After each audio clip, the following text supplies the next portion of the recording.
የጠቅላይ ሚኒስትሩ የማህበራዊ ጉዳይ አማካሪና የኢቢሲ ቦርድ ሰብሳቢ ዲያቆን ዳንኤል ክብረት ስለ ዲያስፖራዎች ያደረጉትን ንግግር አስመልክቶ በሚዲያ አስተያየት የሰጡ የኢትዮጵያ ኦርቶዶክስ ተዋሕዶ መምህራንና ጋዜጠኞች መታሰራቸው ተሰማ። በቀዳሚነት ወደ እናንተ ይደርሳል። በወልቃይት በተከዜ ዘብና በህወሓት ታጣቂዎች መካከል የተኩስ ልውውጥ መደረጉ ተነገረ። የተኩስ ልውውጡ የተደረገው ስትራቴጂክ በሆነው ተከዜ ዘብና የመከላከያ ሰራዊት የጋራ ወታደራዊ ካምፕ የሚገኘው አባሻውል እርሻ በተባለ ስፍራ ላይ ሲሆን ከፍተኛ የተኩስ ልውውጥ መደረጉ ተነግሯል። ይህም ወደ እናንተ ይደርሳል። የኢራን እስላማዊ አብዮታዊ ዘብ የደህንነት አዛዥ ሜጀር ጀነራል ማጂድ ሃዳሚ በአሜሪካና በእስራኤል ጥቃት ተገደሉ። የኢራን አብዮታዊ ዘብ በሰጠው መግለጫ የደህንነት አዛዡ ዛሬ ጠዋት መገደላቸውን ገልጾ በምላሹም የሰው አልባ አውሮፕላን ጥቃት በኩዌት በቢቢያን ደሴት በሰፈሩ የአሜሪካ ኃይሎች ላይ ሳተላይት መሳሪያዎችና የጦር ትጥቆች ላይ ጥቃት መሰንዘሩን ገልጿል። የማለዳ ግሎባል ቤተሰቦች ዋና ዋና መረጃዎቹን በዝርዝር ወደ እናንተ አደርሳለሁ። ቻናላችንን ሰብስክራይብ በማድረግ ይጀምሩ። ሰናይ ቆይታ። የጠቅላይ ሚኒስትሩ የማህበራዊ ጉዳይ አማካሪና የኢቢሲ የቦርድ ሰብሳቢ ዲያቆን ዳንኤል ክብረት ስለ ዲያስፖራዎች ያደረጉትን ንግግር አስመልክቶ በሚዲያ አስተያየት የሰጡ የኢትዮጵያ ኦርቶዶክስ ተዋሕዶ መምህራንና ጋዜጠኞች መታሰራቸው ተነገረ። ዲያቆን ዳንኤል ክብረት ሰሞኑን በውጭ ሀገር የሚኖሩ ኢትዮጵያውያን ሲሟገቱ ይኖሩና ሲሞቱ መጥተው ቅበሩን ይላሉ በማለት ያደረጉትን ንግግር ብዙዎችን አስቆጥቷል። ይህንን የዲያቆን ዳንኤል ክብረት ንግግር ነጋሽ በዳዳ የተባለ ጋዜጠኛ በዩቲዩብ ሚዲያው ላይ የኢትዮጵያ ኦርቶዶክስ ተዋሕዶ ቤተክርስቲያን መምህር ሲሳይ አዳነ አውግዘውት ነበር።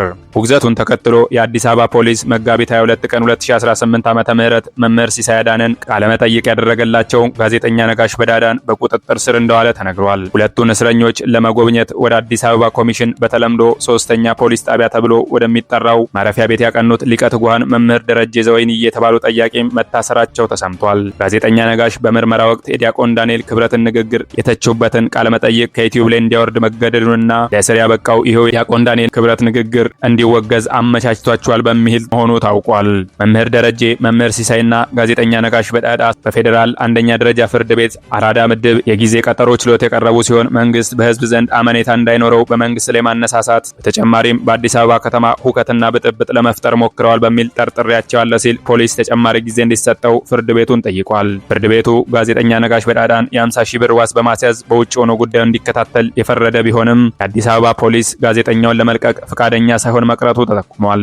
ፍርድ ቤቱ ሁለቱን የቤተ ክርስቲያን መምህራንን ለተጨማሪ ምርመራ ለ10 ቀናት በማረፊያ ቤት እንዲቆዩ አዟል። መረጃው የመሰረት ሚዲያ ነው። በወልቃይት በተከዜ ዘብና በህወሓት ታጣቂዎች መካከል የተኩስ ልውውጥ መደረጉ ተሰማ። በአማራ ክልል ስር በተደራጀው የወልቃይት ጠገዴ ሰቲት ሁመራ ዞን በትላንትናው ዕለት በታጣቂዎች መካከል ተኩስ መደረጉን የአካባቢው ነዋሪዎች ገልጸዋል። የተኩስ ልውውጡ ምክንያት የሆነው የተከዜ ዘብ ታጣቂዎች ወታደራዊ ካምፓቸውን ለቀው ከወጡ በኋላ የህወሓት ታጣቂዎች ካምፑን መቆጣጠራቸውን ተከትሎ ነው። ይህ የተከዜ ዘብና የመከላከያ ሰራዊት የጋራ ወታደራዊ ካምፕ የሚገኘው አባሻረው እርሻ በተባለ ስፍራ ላይ ሲሆን ቦታው እጅግ ስትራቴጂክ እንደሆነ ይነገራል። ከትናንት በስቲያ በዚህ ካምፕ የሚገኙ የተከዜ ዘብ ታጣቂዎች ወታደራዊ ካምፑን ለቀው መውጣታቸውን ተከትሎ በቅርብ ርቀት ላይ የሚንቀሳቀሱት የህወሓት አርሚ 70 አባላት ካምፑን መያዝ ችለዋል። ይህን ተከትሎ በአካባቢው ሰዓታትን የፈጀ ከባድ ውጊያ በሁለቱ ኃይሎች መካከል ተደርጓል። አንዳንድ የበይነመረብ ሚዲያዎች በውጊያው በርካታ የአርሚ 70 ታጣቂዎች እንደተገደሉና እንደቆሰሉ ዘግበዋል። ከተኩስ ልውውጡ በኋላም የአርሚ 70 ታጣቂዎች ወደ ሱዳን ግዛት መሸሻቸውን ተናግረዋል። በአማራና በትግራይ ክልሎች መሃል ውዝግብ በሚነሳበት የወልቃይት ቀጠና የጸጥታ ችግሮች ከዕለት ወደ ዕለት እየተባባሱ ነው። በዚህ ቀጠና ካለፉት ወራት ወዲህ የህወሓትና የፌዴራል መንግስት ኃይሎች ከፍተኛ ቁጥር ያለው ሰራዊታቸውን እያስጠጉ እንደሆነ ምንጮች ተናግረዋል። ከዚህም በተጨማሪ በአካባቢው የኤርትራ ወታደሮች እየተንቀሳቀሱ እንደሆነ ተገልጿል። መለያቸው ሸበጥ ጫማ የሆኑ ኤርትራ ወታደራዊ ሰራዊት አባላት በወልቃይት በስፋት እየተንቀሳቀሱ መሆኑን የዓይን እማኞች ተናግረዋል። ወርሃዊው ሪፖርተር የእንግሊዝኛ መጽሔት በዚህ ወር እትሙ ወልቃይትን በተመለከተ ሰፊ ዘገባ ይዞ ወጥቷል። እንደሚታወሰው ከሳምንታት በፊት አንድ የሪፖርተር ጋዜጠኛ በሁመራ ከተማ ለቀናት ታስሮ ተፈቷል። ከጋዜጠኛው መፈታት በኋላ የወጣው ይህ ዘገባ በወልቃይት ዞን የተለያዩ ስፍራዎች የኤርትራ ሰራዊት አባላት በተለያየ መልኩ እየተንቀሳቀሱ እንደሚገኝ ዘግቧል። የኢራን እስላማዊ አብዮታዊ ዘብ የደህንነት አዛዥ ሜጀር ጀነራል ማጂድ ሃዳሚ በአሜሪካና በእስራኤል ጥቃት ተገደሉ። የኢራን አብዮታዊ ዘብ በሰጠው መግለጫ የደህንነት አዛዡ ዛሬ ጠዋት መገደላቸውን ገልጾ በምላሹም የሰው አልባ አውሮፕላን ጥቃት በኩዌት ቢቢያን ደሴት በሰፈሩ የአሜሪካ ኃይሎች የሳተላይት መሳሪያዎችና የጦር ትጥቆች ላይ ጥቃት መሰንዘሩን ገልጿል። የኢራን የሀገር ውስጥ መገናኛ ብዙሃን ባሰራጩት የቪዲዮ መግለጫ የአህታም አልአንቢያ ማዕከላዊ ቃል አቀባይ ኢብራሂም ዞልፋቃሪ የኢራን ሰው አልባ አውሮፕላኖች በቢቢያን ደሴት የሚገኙ የአሜሪካ ኃይሎችን፣ የሳተላይት መሳሪያዎችን፣ የጦር ትጥቆችን መምታታቸውን ገልጸዋል። ቃል አቀባዩ አክለውም የአሜሪካ ወታደሮች ቀደም ሲል ይገኙበት የነበረው ካምፕ አሪፋጃን በተደጋጋሚ ጥቃት ስለደረሰበት ወደ ደሴቱ ተዘዋውረው እንደነበር ተናግሯል። በሰሜን ምዕራብ ባህረ ሰላጤ ላይ የምትገኘው ቢቢያን ደሴት በኩዌት ባህር ዳርቻ ግዛት ውስጥ ትልቁ ደሴት ናት። ጦርነቱ 6ኛ ሳምንቱን ይዞ ሲቀጥል ቴህራን ውስጥ የሚገኙ የተለያዩ አካባቢዎች ትናንት ምሽትና ዛሬ ጠዋት ላይ የተለያዩ ጥቃቶች ተፈጽሞባቸዋል። ዛሬ ጠዋት በቴህራን አቅራቢያ የሚገኘው የባህሪስታን አውራጃ በተፈጸመ ጥቃት 13 ሰዎች መገደላቸው ተሰምቷል። ተጨማሪም የፋርስ ዜና ወኪል በዚሁ ከተማ በሚገኘው ቃሌሜር የተባለ አካባቢ ውስጥ የሚገኙ 2 መኖሪያ ቤቶች ኢላማ ተደርገው ተደብድበዋል ሲል ገልጿል። ሌላኛው ጥቃት የተፈጸመው ደግሞ በሻሪፍ የቴክኖሎጂ ዩኒቨርሲቲ ነው።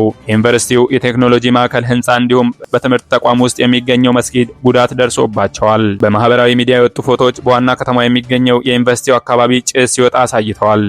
ጦርነቱ ከተጀመረ ጊዜ አንስቶ የቴህራን የሳይንስና የቴክኖሎጂ ዩኒቨርሲቲ እንዲሁም ሻሂድ ቤሄሽቲ ዩኒቨርሲቲን ጨምሮ ኢራን ውስጥ የሚገኙ በርካታ የከፍተኛ ትምህርት ተቋማት ጥቃት ተፈጽሞባቸዋል። ኢራንም ትላንት ምሽት በቀጠናው ሀገራት ላይ ጥቃቶችን ፈጽማለች። በኤምሬትስ 2 ዋነኛ የቴሌኮም አገልግሎት አቅራቢዎች መካከል በአንደኛው ላይ የኢራን የድሮን ጥቃት ተፈጽሞበታል። በጥቃቱ የተጎዳ ሰውም እንደሌለ ተነግሯል። ኢራን እስራኤል ላይም ጥቃት ፈጽማለች። የኢራን ሚሳኤል በሃይፋ በሚገኝ መኖሪያ ቤት ላይ ወድቆ 4 ሰዎች መገደላቸው ተገልጿል። የጸጥታ አካላት ቦምቡ ከወደቀ በኋላ ባለመፈንዳቱ የህይወት አድን ሰራተኞችን ጥረት አስቸጋሪ አድርጎት እንደነበረ ተገልጿል። እስራኤል የቴህራንን ባላስቲክ ሚሳኤል መምታት በመቻሏ ውጤታማ እንደሆነች ብትገልጽም የኢራን ሚሳኤሎች ግን እስራኤል ላይ ማረፋቸውን ቀጥለዋል። ከዚሁ ጋር በተያያዘ ከሰሞኑ አሜሪካ በኢራን ሰማይ ላይ የተመታባትን ጀት አብራሪ ፍለጋ አካሄድኩት ያለችውን ዘመቻ መነጋገሪያ ሆኖ ነበር። ኢራን ይህንን ዘመቻ የአሜሪካ አየር ኃይል አባልን ለማዳን አደረግኩት ያለችው ዘመቻ ዩራኒየምን ለመስረቅ የተደረገ ሽፋን ሊሆን ይችላል ስትል ገለጸች። የኢራን የውጭ ጉዳይ ሚኒስትር የወደቀውን የአየር ኃይል አባል ለማዳን የተካሄደው የአሜሪካ ዘመቻ ከሀገሪቱ የበለጸገ ዩራኒየምን ለመስረቅ የተደረገ ሽፋን ሊሆን ይችላል ሲሉ አስታውቀዋል። ትናንት እሁድ የዩናይትድ ስቴትስ ፕሬዝዳንት ዶናልድ ትራምፕ አሜሪካ አርብ ዕለት በኢራን ላይ የወደቀውን ኤፍ-15ኢ ተዋጊ አውሮፕላን ሁለተኛውን የበረራ አባል ደፋር ባሉት የፍለጋና የማዳን ዘመቻ ማግኘት መቻሏን ተናግረዋል። የኢራን ጦር በበኩሉ ድርጊቱን የማታለልና የማምለጥ ተልዕኮ በማለት የጠራው ሲሆን ተልዕኮም መክሸፉን ገልጿል። ሰኞ ዕለት የኢራን የውጭ ጉዳይ ሚኒስትር ቃል አቀባይ እስማኤል ባቃይ ስለ ዘመቻው ብዙ ጥያቄዎችና ጥርጣሬዎች እንዳሉ ተናግረዋል። አክለውም የአሜሪካ ፓይለት ይገኝበታል የተባለው በኮግሊዩህ እና ቦየር አህመድ ግዛት ውስጥ ያለው ቦታ ኃይሎቻቸውን ለማሳረፍ ከሞከሩበት ወይም ለማሳረፍ ካሰቡበት በመካከለኛው ኢራን ከሚገኘው ቀጠና በጣም ርቆ የሚገኝ ነው ብለዋል። ይህ የበለጸገ ዩራኒየምን ለመስረቅ የተደረገ የማታለል ዘመቻ ሊሆን የሚችለው እድል በፍጹም ችላ ሊባል አይገባም ብለዋል።